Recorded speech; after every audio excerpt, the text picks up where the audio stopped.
ಡಿ.ಕೆ. ಶಿವಕುಮಾರ್ ಅವರು ದೇವೇಗೌಡರ ಮನೆ ರೀಚ್ ಆಗಿದ್ದಾರೆ. ನೋಡ್ತಾ ಇದ್ದೀರಿ, ಪದ್ಮನಾಭನಗರದ ದೇವೇಗೌಡರ ನಿವಾಸಕ್ಕೆ ಡಿ.ಕೆ. ಶಿವಕುಮಾರ್ ಬಂದಿದ್ದಾರೆ. ಆ ದೃಶ್ಯವನ್ನ ನೀವೀಗ ನೋಡ್ತಾ ಇರೋದು. ಇದು ಆಗಲೇ ಬಿ.ಎಸ್. ಯಡಿಯೂರಪ್ಪ ಅವರ ಮನೆಗೆ ಬಂದು ಅವರ ದೇವರ ಕೋಣೆಗೆ ಹೋಗಿ ದೇವರಿಗೆ ನಮಿಸಿ ಯಡಿಯೂರಪ್ಪ ಅವರ ಜೊತೆಗೆ ಮಾತನಾಡಿದ್ದು.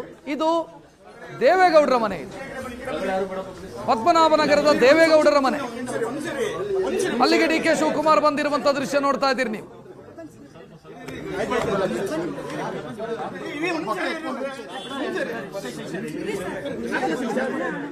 ಡಿ.ಕೆ. ಶಿವಕುಮಾರ್ ಅವರ ರಾಜಕೀಯ ಜರ್ನಿ ಶುರುವಾಗಿದ್ದು ದೇವೇಗೌಡರ ವಿರುದ್ಧ ಸ್ಪರ್ಧಿಸಿಯೇ 1985ರಲ್ಲಿ ದೇವೇಗೌಡರ ವಿರುದ್ಧ ಮೊದಲ ಬಾರಿ ಸ್ಪರ್ಧೆ ಮಾಡಿ ಸೋಲ್ತಾರೆ ಡಿ.ಕೆ. ಶಿವಕುಮಾರ್.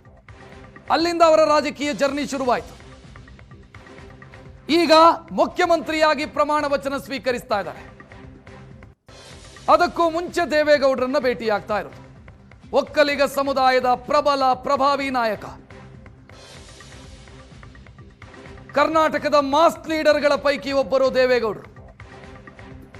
ಅವರನ್ನ ಈಗ ಡಿ.ಕೆ. ಶಿವಕುಮಾರ್ ಭೇಟಿಯಾಗೋದಕ್ಕೆ ಪದ್ಮನಾಭನಗರಕ್ಕೆ ಬಂದಿರೋದು.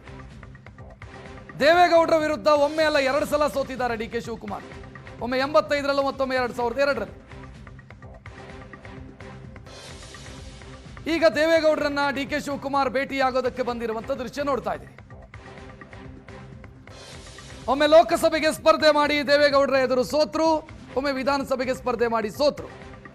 ಈಗ ರಾಜ್ಯದ ಮುಖ್ಯಮಂತ್ರಿ ಹುದ್ದೆ ಡಿ.ಕೆ. ಶಿವಕುಮಾರ್ ಅವರಿಗೆ ಒಲಿದು ಬಂದಿದೆ.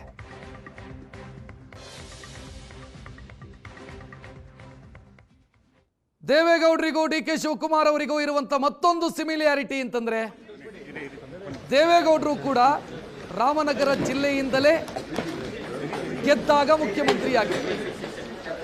ಡಿ.ಕೆ. ಶಿವಕುಮಾರ್ ಈಗ ರಾಮನಗರ ಜಿಲ್ಲೆಯ ಕನಕಪುರದ MLA, ಅವರು ಮುಖ್ಯಮಂತ್ರಿ ಆಗ್ತಾ ಇದ್ದಾರೆ.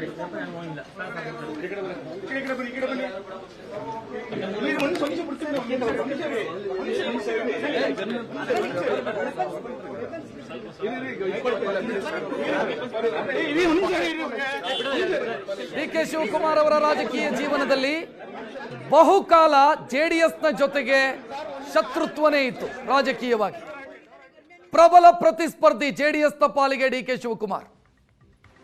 ಒಂದು ಹಂತದಲ್ಲಿ ಡಿ.ಕೆ. ಶಿವಕುಮಾರ್ ಮತ್ತು ಜೆಡಿಎಸ್ನ ಮಧ್ಯೆ ಮಧುರ ಸಂಬಂಧ ಬೆಳೆಯಿತು. ರಾಜಕೀಯ ಕಾರಣಕ್ಕಾಗಿ ಆ ಮೈತ್ರಿ ಸರ್ಕಾರ ಇದ್ದಾಗ ಕುಮಾರಸ್ವಾಮಿ ಮತ್ತು ಡಿ.ಕೆ. ಶಿವಕುಮಾರ್ ಅವರನ್ನ ಜೋಡೆತ್ತುಗಳು ಅಂತ ಕರೀತಾ ಇದ್ರು. ಒಂದು ಸಂದರ್ಭದಲ್ಲಿ ಕುಮಾರಸ್ವಾಮಿ ಅವರ ಸರ್ಕಾರವನ್ನು ಉಳಿಸಲಿಕ್ಕೆ ಡಿ.ಕೆ. ಶಿವಕುಮಾರ್ ಬಹಳಷ್ಟು ಪ್ರಯತ್ನ ಪಟ್ಟರು. ಸರ್ಕಾರ ಉಳಿಲಿಲ್ಲ, ಸರ್ಕಾರ ಬಿದ್ದು ಹೋಯಿತು. ಕುಮಾರಸ್ವಾಮಿ ಅವರ ದಾರಿ ಬದಲಾಯಿತು. ಕುಮಾರಸ್ವಾಮಿ ಅವರು ಬಿಜೆಪಿ ಜೊತೆಗೆ ಹೋದರು. ಬದಲಾದ ರಾಜಕೀಯ ಪರಿಸ್ಥಿತಿಯಲ್ಲಿ ಡಿ.ಕೆ. ಶಿವಕುಮಾರ್ ಮುಖ್ಯಮಂತ್ರಿ ಆಗ್ತಾ ಇದ್ದಾರೆ. ಒಕ್ಕಲಿಗ ಸಮುದಾಯದ ಓಟ್ನ ವಿಚಾರಕ್ಕೂ ಬಂದಂತ ಸಂದರ್ಭದಲ್ಲೂ ಕೂಡ ಹಳೆ ಮೈಸೂರು ಭಾಗದಲ್ಲಿ ಕಳೆದ ಬಾರಿ ಡಿ.ಕೆ. ಶಿವಕುಮಾರ್ ಪ್ರಚಾರ ಮಾಡಿದಾಗ ನಿಮ್ಮ ಮನೆ ಮಗ ಮುಖ್ಯಮಂತ್ರಿ ಆಗ್ತಿದ್ದಾರೆ ಅಥವಾ ಅಧಿಕಾರ ಸಿಗ್ತಾ ಇದೆ, ಪೆನ್ನು ಪೇಪರು ಕೊಡಿ ಅಂತೆಲ್ಲ ಮತಯಾಚನೆ ಮಾಡಿದರು ಡಿ.ಕೆ. ಶಿವಕುಮಾರ್. ಹಳೆ ಮೈಸೂರು ಭಾಗ ಜಾತ್ಯತೀತ ಜನತಾದಳದ ಪ್ರಾಬಲ್ಯ ಇರುವಂತ ಜಾಗ. ಆದರೆ ಕಳೆದ ಎಲೆಕ್ಷನ್ನಲ್ಲಿ 5% ಓಟು ಕಾಂಗ್ರೆಸ್ಗೆ ಹೆಚ್ಚುವರಿಯಾಗಿ ಹಳೆ ಮೈಸೂರು ಭಾಗದಲ್ಲಿ ಬಂತು. ಅದು ಡಿ.ಕೆ. ಶಿವಕುಮಾರ್ ಮುಖ್ಯಮಂತ್ರಿ ಆಗ್ತಾರೆ ಅನ್ನೋ ಭಾವನೆಯಿಂದ, ಅನ್ನೋ ಕಾರಣಕ್ಕಾಗಿ. ದೇವೇಗೌಡರು ಮತ್ತು ಕುಮಾರಸ್ವಾಮಿ ಅವರ ಪ್ರಾಬಲ್ಯ ಇರುವಂತಹ ಭಾಗದಲ್ಲೂ ಕೂಡ ಮಂಡ್ಯ ಜಿಲ್ಲೆ ಕಾಂಗ್ರೆಸ್ಗೆ ಪ್ಲಸ್ ಆಯಿತು. ಬಿಕಾಸ್ ಡಿ.ಕೆ. ಶಿವಕುಮಾರ್ ಮುಖ್ಯಮಂತ್ರಿ ಆಗ್ತಾರೆ ಅನ್ನೋ ಕಾರಣಕ್ಕೆ. ಹಾಗೆ ನೋಡಿದರೆ ಜಾತ್ಯತೀತ ಜನತಾದಳದ ಪಾಲಿಗೆ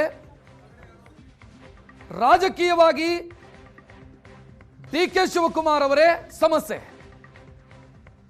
ಈಗ ರಾಜಕೀಯವನ್ನು ಹೊರತುಪಡಿಸಿ ಡಿ ಕೆ ಶಿವಕುಮಾರ್ ದೇವೇಗೌಡರನ್ನ ಭೇಟಿಯಾಗ್ತಾ ಇರುವಂಥ ದೃಶ್ಯ, ಭೇಟಿಗೆ ಬಂದಿರುವಂಥ ದೃಶ್ಯವನ್ನು ನೋಡ್ತಾ ಇದ್ದೀರಿ.